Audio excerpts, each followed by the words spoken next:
So guys, every 2 years, railing maintenance tayo. Strip natin yung mga lumang paint, tapos palitan natin ito ng bagong paint. Kasi pag, yun, ito na yung mangyayari. Nagkaroon na siya ng kalawang. So since na magkaroon na ng kalawang yan, ito na yan ang mangyayari guys pag hindi tayo magkaroon ng maintenance. Ito, matagal na to. 4 years. Kaya dapat 2 years maintenance. Kaya pinagawa sa atin to guys. Kasi sira na to. Ito, buildingin na lang natin to. Tutungan natin. So, yung iba, okay pa naman. Pero ito, kalawang na yan.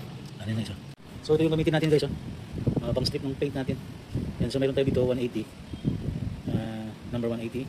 Pag gusto nating mabilis, pwede na rin 120. Yan yung number ng ating liga. So, yun. Tanggalin na natin to guys. Gamitan muna natin ng 180. 180 guys, 180 yung gamitin natin para pang strip. Para bilis yung pag strip natin ng lumang paint. Saka ito, kailangan natin to para safe.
Oh, ayun guys.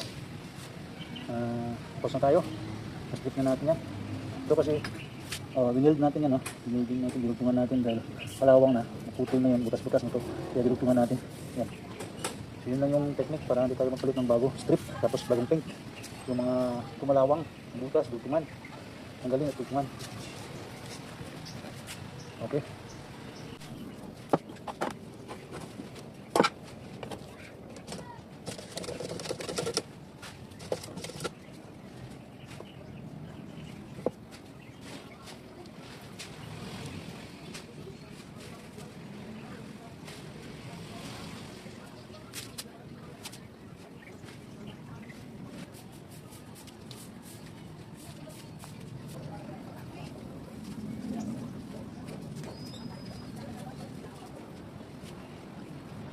Sabaw din ba?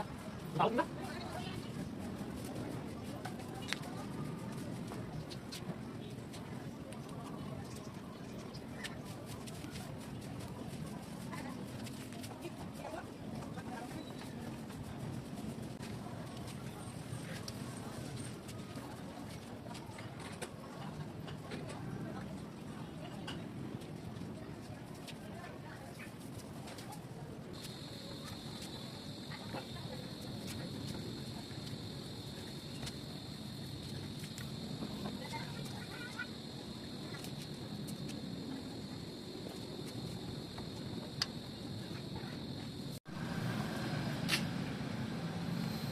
Ayan na guys, first coat. First coating. Alright, so ito na guys yung na-maintain natin last time. At ito na yung dinugtong natin. Ayan. So okay na yan. So yun yung maintenance natin sa railing natin para ito tumagal naman. So kailangan lang natin i-repaint, tanggalin yung mga kalawang at dugtungan, putulin yung mga masyado ng kinalawang, tapos dugtungan para yan manatili pa yan at tatagal pa ng another more years ang ating railing.